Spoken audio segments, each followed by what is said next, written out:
I saw Nobody 2. This is the sequel to 2021's film in which Bob Odenkirk plays Hutch, a mild-mannered family man who is actually a former government assassin.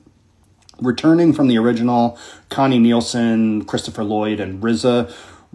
Making their debut in the sequel are John Ortiz, Colin Hanks, and Sharon Stone. In the movie, Odenkirk's character Hutch has become estranged from his family due to his work carrying out high-profile jobs for the government, and he decides to take his family on a family vacation. But unbeknownst to him, the town that he decides to go on vacation in is a harbor for all this illegal activity involving drugs and gambling. Run by the big bad of the movie, Lantana, played by Sharon Stone. I'll just come out and say, this was fine. I don't know that we needed this. I'll tell a personal story about seeing Nobody in the theaters. I think this was like one of 6 or 7 new releases that went to theaters during the pandemic. And I remember seeing this with like 3 or 4 people in the theater. And when it was revealed about midway through the movie that this kind of like dorky guy, who frankly, low-hanging fruit, but you see Saul Goodman.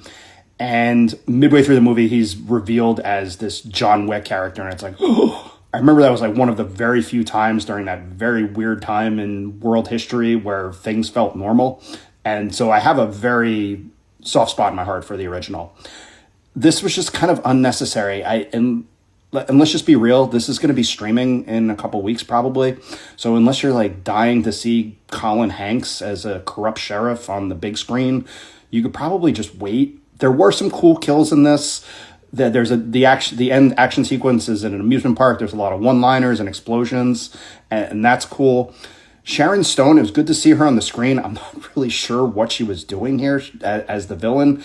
She really dialed it up, and it didn't necessarily work. But I'm glad she got paid.